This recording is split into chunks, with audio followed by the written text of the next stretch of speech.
أعوذ بالله من الشيطان الرجيم. بسم الله الرحمن الرحيم. لإيلاف قريش إيلافهم رحلة الشتاء والصيف فليعبدوا رب هذا البيت الذي أطعمهم من جوع وآمنهم من خوف. لإيلاف قریش، واسطے الفت کرنے قریش کے، ایلافہم رحلۃ الشتاء والصیف، سردیوں اور گرمیوں کے سفر کے ساتھ ان کا الفت کرنا. فَلْيَعْبُدُوا رَبَّ هَذَا الْبَيْتِ، پس ان کو چاہیے کہ وہ عبادت کریں اس گھر کے رب کی. الذی اطعمہم من جوع، وہ رب جس نے ان کو کھانا دیا بھوک کی حالت میں. وآمنہم من خوف، اور ان کو امن عطا کیا ڈر سے. صدق اللہ، ومن اصدق من اللہ قیلا. اللہم صل علی سیدنا و مولانا محمد وعلی آل سیدنا و مولانا محمد وبارک وسلم علیہ. گرامی قدر سامعین، درس قرآن مقدس کے سلسلہ میں آخری پارہ اور سورت کا نام سورہ قریش ہے. قریش آپ صلی اللہ علیہ وسلم کا قبیلہ ہے، اور اس صورت میں آپ صلی اللہ علیہ وسلم کے قبیلہ اور خاندان پر کیے جانے والے احسانات کا ذکر ہے. اور قبیلہ قریش پر احسانات مذکور فرما کر ان کو احساس دلایا کہ جس رب نے تم پر اتنے بڑے بڑے احسانات کیے ہیں اس کو وحدہ لا شریک سمجھ کر اپنا معبود سمجھ لو، اور یہی اعلی درجے کی شکر گزاری ہے کہ جس کا کھائیے اسی کے گن گائیے. ہم نے جو سورت اس سے پہلے والی پڑھی ہے سورت الفیل، اس میں یمن کے گورنر ابراہا کا بیت اللہ پہ چڑھائی کرنا، ہاتھیوں پہ سوار ہو کر اس کی فوج کا آنا، اور منا کے میدان کے قریب خدائی مخلوق یعنی چھوٹے چھوٹے پرندوں کی کنکریوں کا شکار ہو کر نیست و نابود ہو جانا، اور بیت اللہ کی حفاظت کرنا. میرے رب نے تفصیل سے اس کا تذکرہ فرمایا، اور ہم بالتفصیل ان حالات و واقعات کو پچھلے سبق میں پڑھ بھی چکے ہیں. قریش، جو مکہ کے قریش تھے، بنیادی طور پر یہ تاجر تھے، اس لیے کہ مکہ میں نہ باغات ہیں، نہ وہاں فصلیں ہیں، اور نہ ہی وہاں کوئی معدنیات ہیں. جتنا کچھ وہاں رزق اور روزی ان لوگوں کو مل رہی ہے، غلہ، پھل وغیرہ وغیرہ، یہ سب باہر سے اللہ رب العزت وہاں پہنچا رہے ہیں. اور یہ ابراہیم علیہ الصلاۃ والسلام کی دعاؤں کا اثر ہے کہ انہوں نے دعا کی تھی، یا اللہ اس بستی والوں کو پھلوں سے خوراک پہنچاتے رہنا اور ان کو ہمیشہ امن کی حالت میں رکھنا۔ آپ صلی اللہ علیہ وسلم سے پہلے بھی اور آپ علیہ السلام کے بعد بھی اس قبیلہ کا جو اہم مشغلہ رہا وہ تجارت پیشہ لوگ تھے۔ سردیوں میں یمن کا رخ کرتے تھے کیونکہ یمن کا علاقہ گرم ہے، اور گرمیوں میں شام کا رخ کرتے تھے کیونکہ شام کا علاقہ ٹھنڈا ہے۔ سردیوں میں ایک طرف سے منافع حاصل کر کے آتے ہیں اور گرمیوں میں دوسری طرف سے منافع حاصل کرتے ہیں۔ یعنی ایسا نہیں ہے کہ ایک سیزن ان کا لگے اور دوسرا سیزن یہ بیٹھ کے کھائیں، تجارت نہ ہو، سارا سال ان کی تجارت چلتی رہتی تھی۔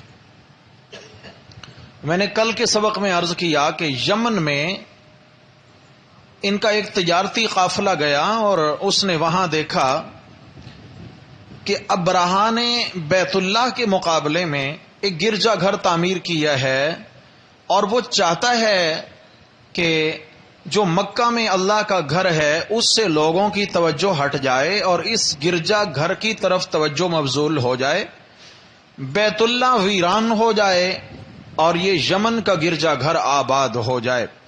لوگوں کے دلوں میں جو تشخص اور حیثیت و اہمیت بیت اللہ شریف کی ہے وہ ختم ہو جائے اور اس گرجا گھر کی حیثیت ان کے دلوں میں بیٹھ جائے۔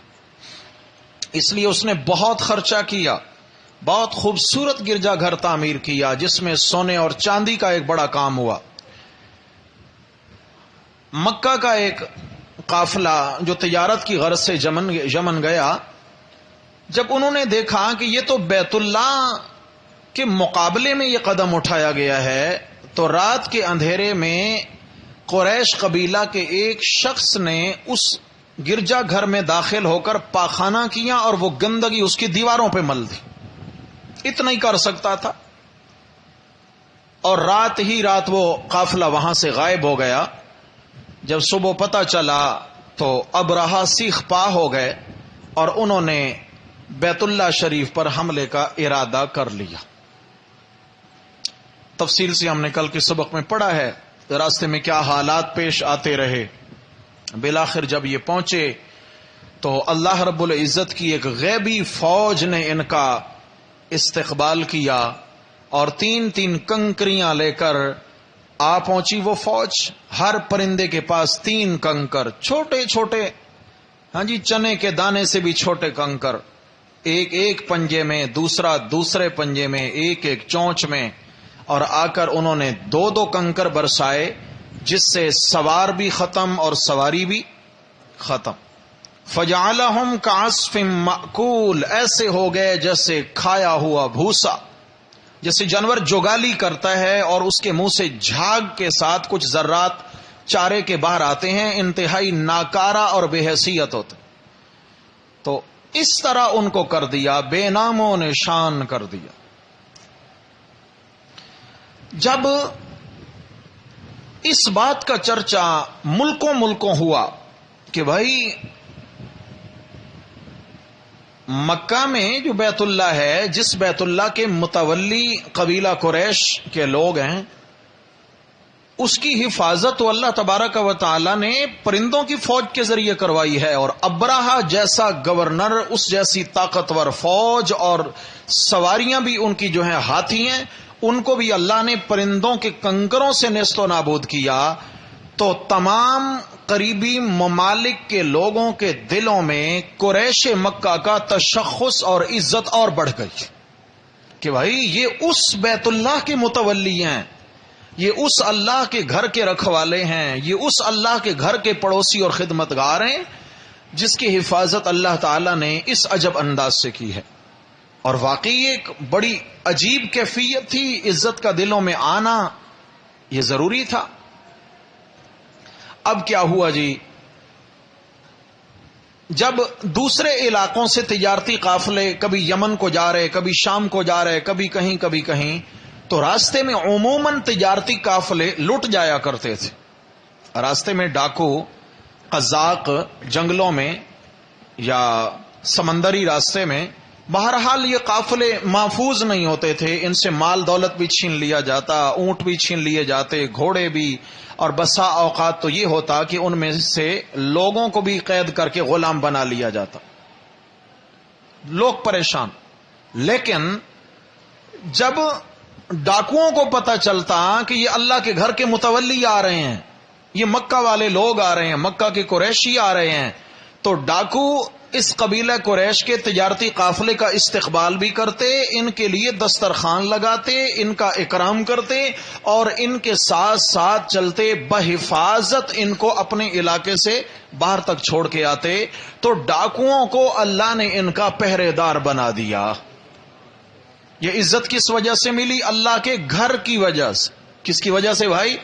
ہاں، بسا اوقات اللہ رب العزت کسی کو اپنے دین کی وجہ سے عزت دے دیتے ہیں۔ کسی کا تعلق قرآن سے جڑتا ہے تو صاحب قرآن ہونے کی وجہ سے اللہ تعالیٰ اس کی معاشرے میں عزت بنا دیتے ہیں۔ کسی کا تعلق تبلیغ سے جڑا تو اس کو اس نسبت سے عزت ملی، کسی کا تعلق جہاد سے جڑا تو اس نسبت سے عزت ملی ہے۔ اگر کوئی نورانی قاعدہ ہی پڑھا رہا ہے، اللہ اس نسبت سے بھی اس کی معاشرے میں عزت بنا دیتے ہیں میرے بھائی۔ تو جب ایسی نسبت سے عزت ملتی ہے نا، تو انسان کو ٹھنڈا کر کے کھانا چاہیے۔ نہیں سمجھے بات میری؟ انسان کو اپنی عزت، اس کی حفاظت کرنا چاہیے۔ اللہ نے مجھے مقام دیا ہے، اس مقام سے میں غلط فائدہ نہ اٹھاؤں۔ اور ٹھنڈا کر کے کھانے کا مطلب یہ ہے، جس اللہ نے مجھے اس نسبت سے مقام عطا کیا ہے، اس قرآن کی وجہ سے، اس دین کی وجہ سے، اس جہاد کی وجہ سے، تبلیغ کی وجہ سے اللہ نے مجھے عزت دی ہے، تو میں اس کام کو دل و جان سے ادا کروں، اس کام کی حفاظت کروں، اس منصب کی حفاظت کروں جس منصب کی وجہ سے اللہ نے مجھے لوگوں کے دلوں میں جگہ عطا فرمائی۔ اور اگر انسان ذاتی مفادات اسے حاصل کرنا شروع کرے، ذاتی اس کے مقاصد کا حصول شروع ہو جائے، اور اس کے دل میں کوئی خدا نہ خواستہ دوسری سوچ پیدا ہونے لگے، تو پھر وہ جتنا مقام اس کا اونچا ہوتا ہے اتنا ہی وہ بلندی سے گر بھی جاتا ہے، اور جتنا کوئی بلندی سے گرتا ہے اتنی اس کو چوٹ بھی پھر سخت لگتی ہے۔ اس لیے انسان کو اللہ اگر اپنے دین کی نسبت سے، اپنے گھر مسجد کی نسبت سے عزت دیتے ہیں تو یہ بہت بڑی بات ہے، اس پر شب و روز اللہ کا شکر ادا کیا جائے۔ کیوں بھائی؟ کرنا چاہیے نہیں کرنا چاہیے؟ ہاں، اگر ایک مسجد کی خدمت کرنے والا ایک شخص، اگر وہ جھاڑو لگائے، اگر وہ وہاں سے کچرے کا تنکا اٹھا کے بھی باہر پھینکتا ہے، اللہ تعالیٰ اس کو بھی محبت کی نگاہ سے دیکھتے۔ مقام ہے اللہ کے گھر کی نسبت بھی بڑی ہے۔ اور بیت اللہ جو تمام مساجد کی ماں، ام المساجد بیت اللہ، اور جو بیت اللہ کا متولی ہوگا، کیا اس کا اللہ کی نظر میں مقام نہیں ہے؟ لیکن اگر وہ اپنی اس عزت کو سمجھیں تو پھر ان کو چاہیے کہ جس بیت اللہ کے نام پہ ٹکڑے کھا رہے ہیں اس بیت اللہ کا حق بھی ادا کریں۔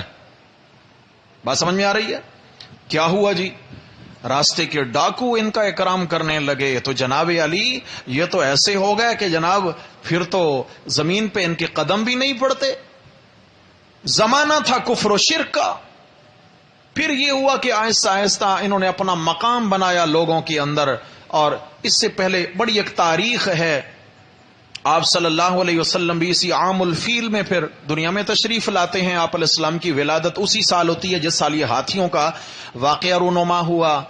آپ صلی اللہ تعالی علیہ وسلم کو اللہ جل جلالہ نے پھر اسی شہر میں پیغمبری عطا فرمائی، اور اسی شہر میں میرے آقا صلی اللہ علیہ وسلم نے اسی بیت اللہ کو آباد کرنے کا منصوبہ بنایا، اور اس بیت اللہ یعنی اس گھر کے رب کی عبادت کی طرف بلانا شروع کیا۔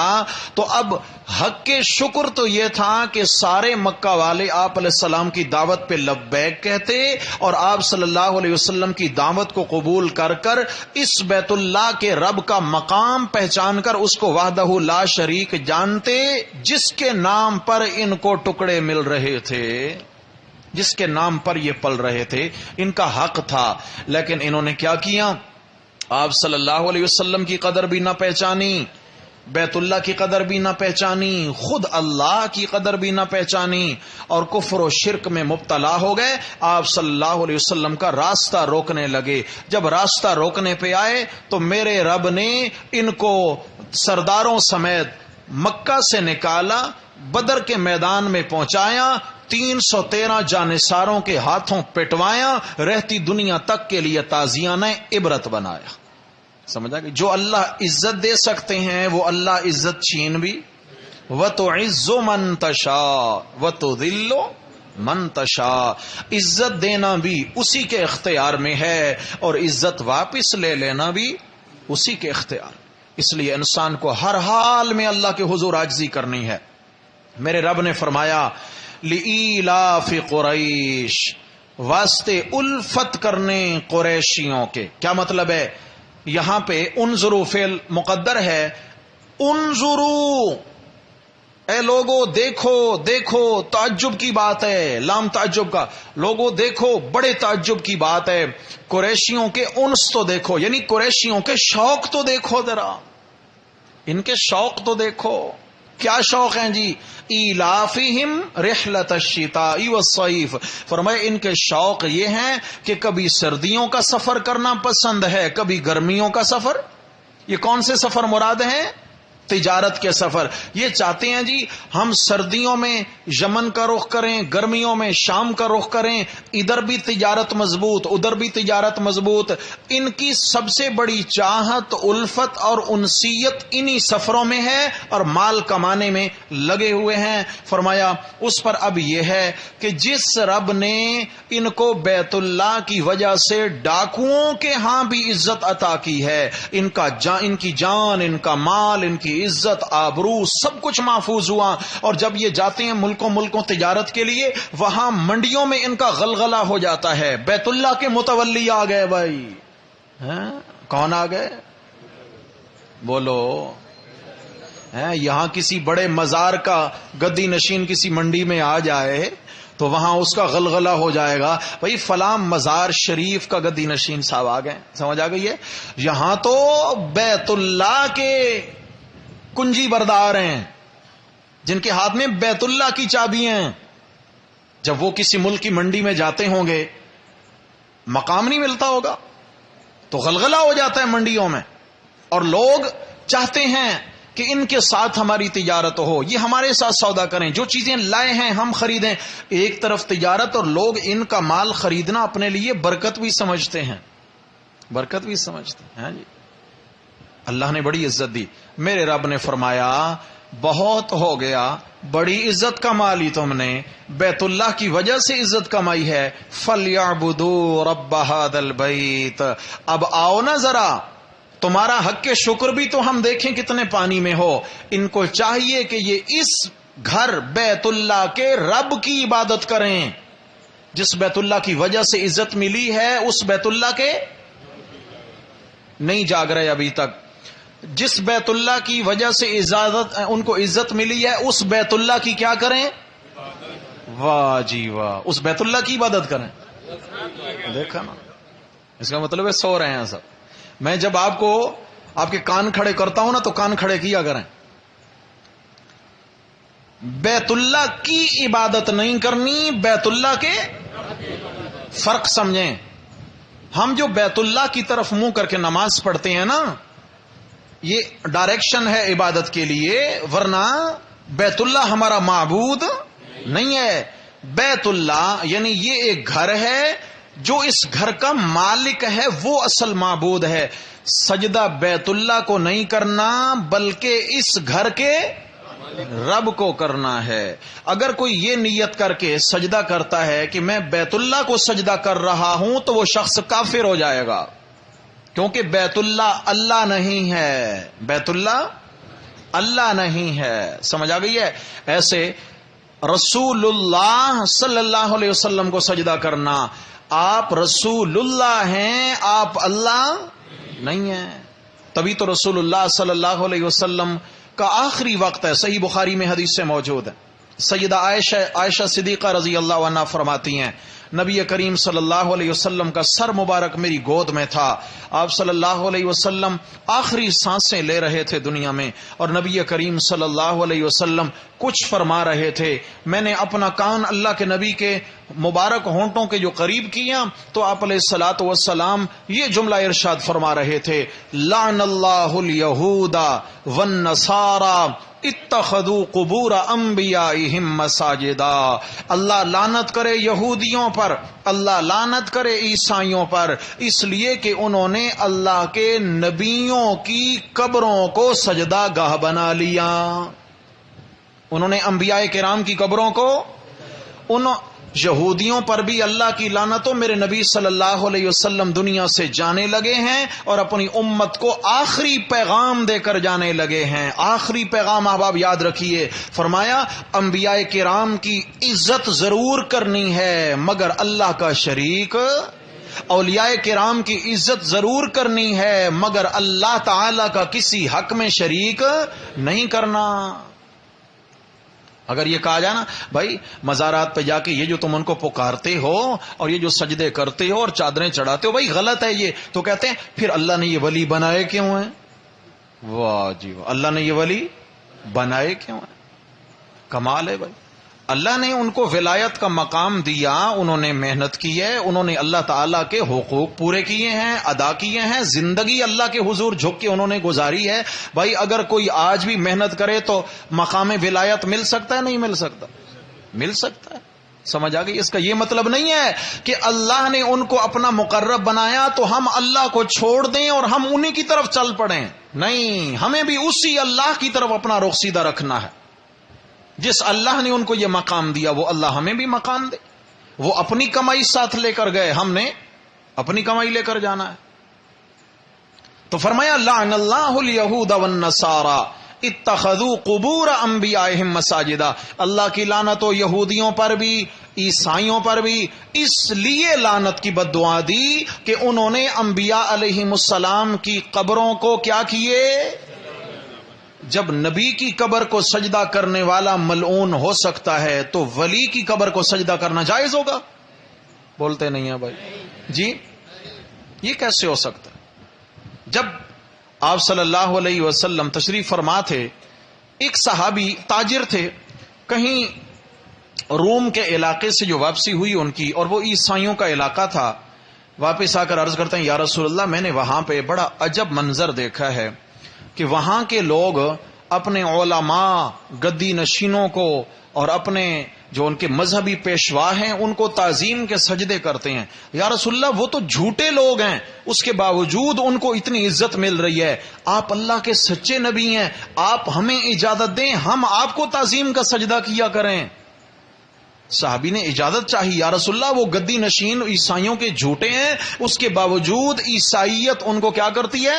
تعظیم کے سجدے. آپ اللہ کے سچے نبی ہیں, آپ کی سچی عزت قدر و منزلت ہے, آپ ہمیں اجازت عنایت فرمائیں کہ ہم آپ کو تعظیم کے سجدے کریں. آپ علیہ الصلوۃ والسلام نے فرمایا میرے یار یہ تو بتا, اگر میرا انتقال ہو جائے اور تیرا گزر میری قبر کے پاس سے ہو, کیا تو میری قبر کو سجدہ کرے گا؟ صحابی کہتا ہے یا رسول اللہ قبر کو تو سجدہ نہیں کروں گا. آپ نے فرمایا جس طرح وفات کے بعد مجھے سجدہ کرنا جائز نہیں, اس طرح میری زندگی میں بھی مجھے سجدہ کرنا جائز نہیں ہے. جیسے عبادت کا سجدہ ایک اللہ کے لیے, اب یوں تعظیم کا سجدہ بھی. پھر آپ علیہ الصلوۃ والسلام نے ایک امکانی بات ارشاد فرمائی. آپ نے فرمایا لو کان لأحد ان يسجد لأحد لأمرت النساء ان يسجدن لأزواجهن. اگر اللہ کے علاوہ میری امت میں کسی کے لیے تعظیم کا سجدہ جائز ہوتا, عبادت کا تو جائز ہے ہی نہیں. اگر میری امت میں اگر فرض کرو میری امت میں کسی کے لیے تعظیم کا سجدہ جائز ہوتا تو میں بیویوں کو حکم دیتا کہ وہ روزانہ اپنے شوہروں کو کیا کیا کریں؟ تعظیم کا سجدہ کیا کریں. اس لیے کہ دنیا میں اگر کسی کا مقام ہے تو وہ بیوی کے سامنے اس کے شوہر کا مقام ہے. اگر اجازت ہوتی تو بیوی اپنے شوہر کو کیا کرتی؟ سجدہ کرتی. لیکن میری امت میں تعظیم کا سجدہ اب کسی کے لیے جائز نہیں, لہذا کوئی بیوی بھی اپنے شوہر کو سجدہ اور کوئی شوہر بھی اپنی بیوی کو سجدہ نہیں کر سکتا. گل سمجھ آئیے جی؟ اچھا جناب، تو عرض یہ کرنا چاہتا تھا کہ سجدوں کے لائق صرف کون ہے؟ لا الہ الا اللہ. حق عبادت اگر ہے تو صرف کس کے لیے؟ اللہ ہی کے لیے.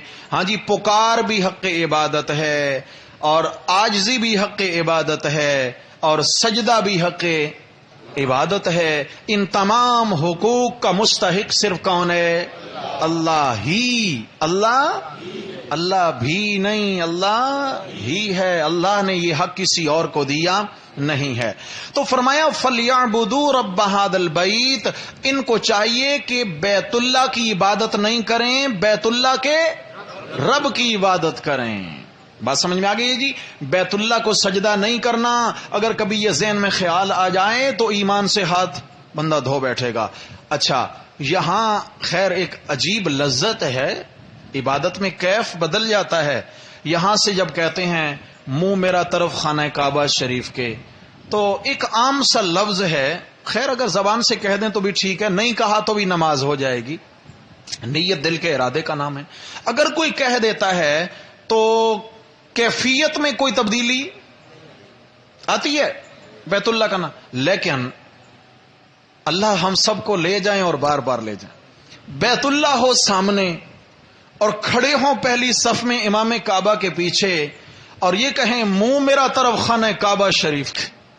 اللہ اللہ اللہ اللہ، کیا کیفیت ہوتی ہے میرے بھائی، کیا کیفیت ہوتی ہے. شرط یہ ہے کہ انسان وہاں جسم کی حاضری کے ساتھ روح کی حضوری بھی محسوس کرے، اپنی روح کو بھی وہیں موجود رکھے.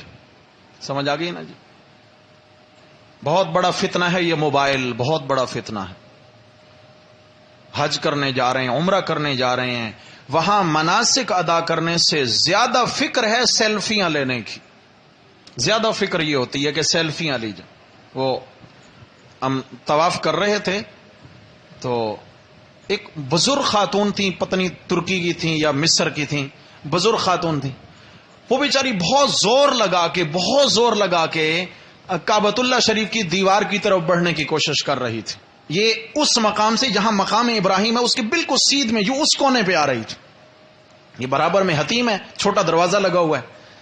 تو مجھے انہوں نے اشارہ کیا کہ یہ پیچھے سے لوگوں کو روکیں تاکہ میں آگے. اچھا، مجھے بھی اس کا شوق دیکھے بڑا ایک عجیب لگا کہ ماشاءاللہ ماں جی کا بڑا شوق ہے. بہرحال میں نے ایک دو لوگوں کو روکا تو وہ آگے پہنچ گئیں. آگے جو ہی پہنچی، غلاف کعبہ تک پہنچی تو موبائل نکال کے مجھے دے کر کہتی ہیں کہ میری تصویر بنا. انا للہ و انا الیہ راجعون. میں نے کہا ماں جی معاف کریں.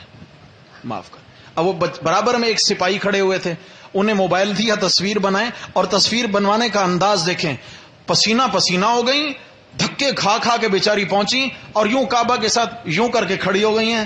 انہوں نے تصویر بنائی، ہاتھ اس نے نیچے کیے، موبائل لیا اور واپس.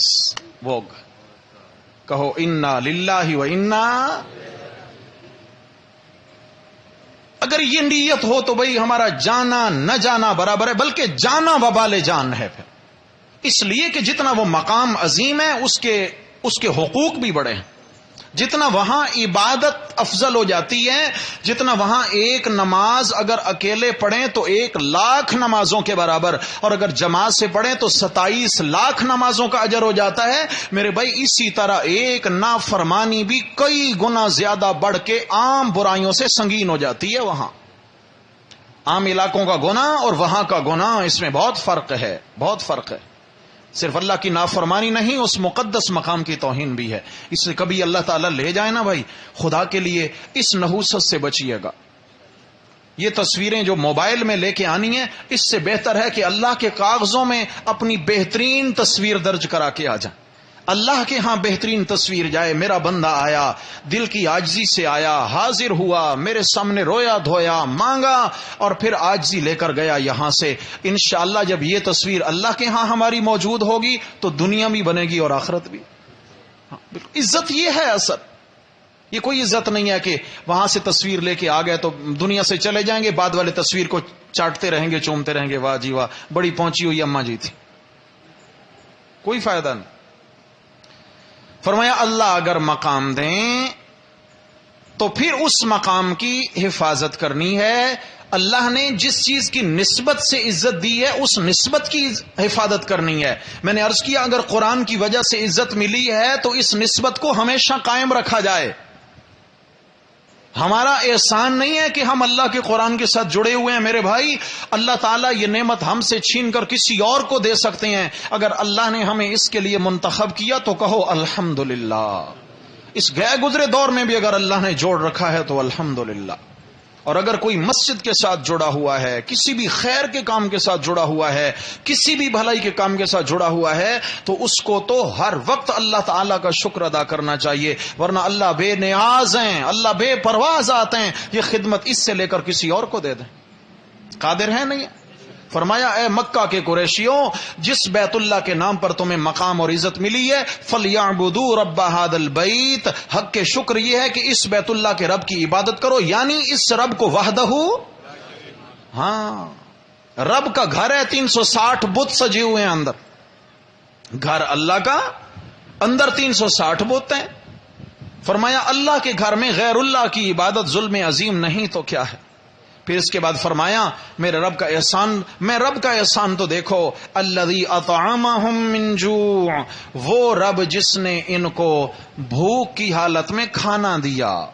کیا مطلب ہے کہ مکہ میں نہ زراعت ہے, نہ باغات ہیں, نہ تجارت ہے, نہ معدنیات ہیں. مکہ میں کچھ بھی نہیں. اس کے باوجود بھی اللہ نے ملکوں سے ان کا رزق یہاں پہنچایا ہے. الذی اطعمہم من جوع, فرمایا اللہ تعالیٰ نے ان کو کیسا رزق کھلایا. وآمنہم من خوف, اور ان کو خوف میں, ڈر میں امن دیا, سکون دیا. قافلے لٹ جاتے ہیں, اللہ نے ان کو سکون دیا کہ ڈاکو ان کے محافظ بن جاتے ہیں, اور شہروں پہ لوگ حملہ آور ہو جاتے ہیں, لیکن اللہ نے ان کو امن دیا. حرم کی وجہ سے یہ امن میں ہیں.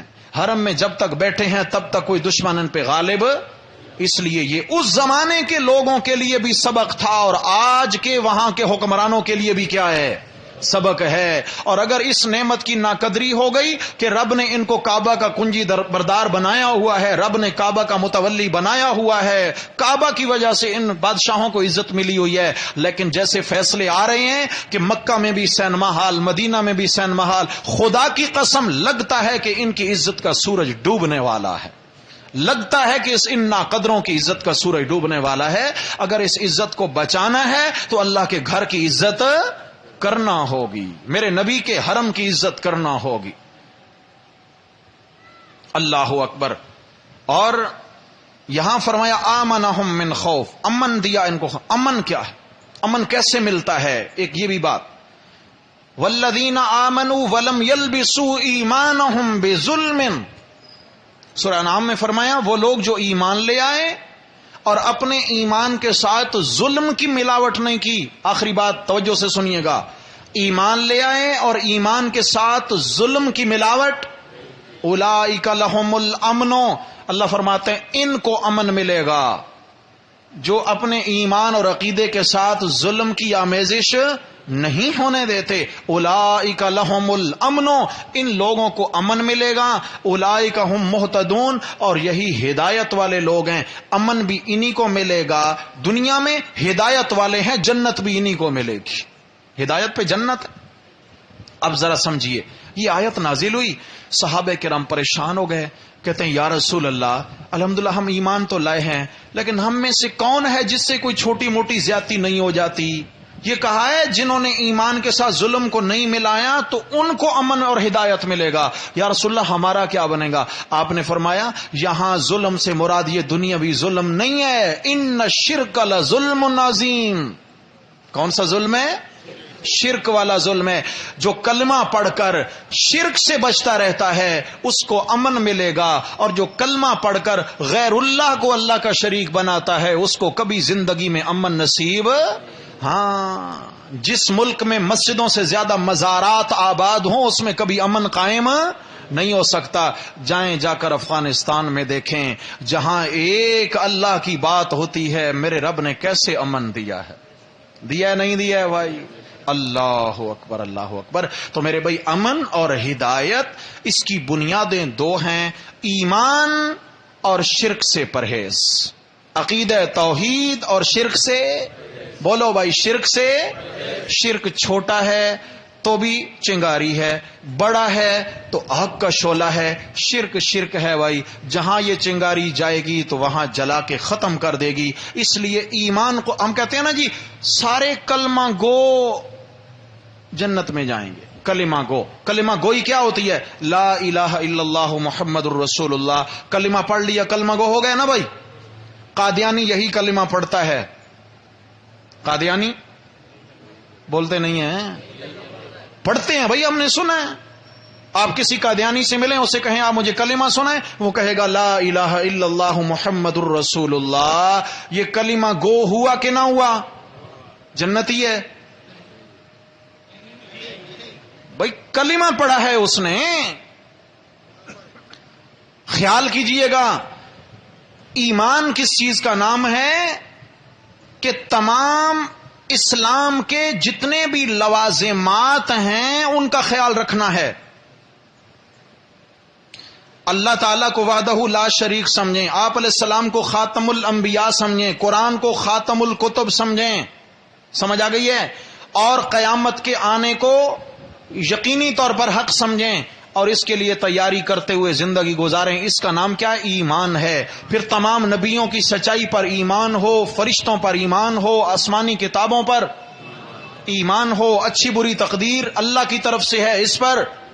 یہ کیا ہے؟ ایمان کے لوازمات ہیں، تشریحات ہیں. جب تک ان ساری باتوں کو نہیں مانیں گے، کسی ایک بات کا انکار بھی ایمان کو سلامت رہنے. کلمہ گوئی کہاں گئی؟ کبھی موقع ملے نا، حوالہ میں دے دیتا ہوں اور ترجمہ آپ دیکھ لیجئے گا. 13واں پارہ ہے، سورہ یوسف کا آخری رکوع ہے، اور سورہ یوسف کے آخری رکوع کے اندر یہ آیت ہے. میرے رب نے فرمایا وَمَا يُؤْمِنُ أَكْثَرُهُمْ بِاللَّهِ. سورت کا نام یوسف، آخر ہے اس کا. فرمایا وَمَا يُؤْمِنُ أَكْثَرُهُمْ بِاللَّهِ إِلَّا وَهُمْ مُشْرِكُونَ. بہت سارے لوگ ایمان کا دعویٰ کرتے ہیں مگر ہوتے پھر بھی مشرک ہیں. دعویٰ ایمان کا لیکن ہوتے. اس لیے کلمہ گوئی یہ کوئی اسلام کی وضاحت اور تعریف نہیں ہے. اسلام کی وضاحت کیا ہے کہ تمام لوازمات ایمانیہ کو دل سے قبول کرنا، زبان سے ان کی تائید کرنا، اقرار کرنا، اس کا نام کیا ہے؟ ایمان ہے. اگر ایک جملہ بھی ایسا زبان سے ادا ہو گیا جو لوازمات ایمانیہ کے خلاف ہے تو پھر ایمان ضائع ہو جائے گا. جیسے لا الہ الا اللہ محمد الرسول اللہ تو پڑھ لیا لیکن میرے نبی کو آخری نبی نہیں مانا تو یہ بندہ کافر ہے، مرتد اور زندیق ہے، یہ صاحب ایمان نہیں ہو سکتا. اس لیے فرمایا اے قریش مکہ، تم پر میں اللہ کے بڑے احسانات ہوئے، بڑے انعامات ہوئے. میں نے ابرہا گورنر کی فوج کو تہس نہس کر کے تمہارا اور مقام دنیا کی نظر میں بڑھا دیا. اب اس کو تھوڑا سا ہضم کرنے کی کوشش کرو جو تمہیں مقام اور عزت ملی ہے. اور یہ عزت کیسے بحال رہ سکتی ہے؟ فَلْيَعْبُدُوا رَبَّ هَذَا الْبَيْتِ. جس بیت اللہ کی حفاظت میں اللہ نے کی ہے، اس بیت اللہ کے رب کی عبادت کرنا تمہاری ذمہ داری. اقول قولی هذا استغفر اللہ واتوب.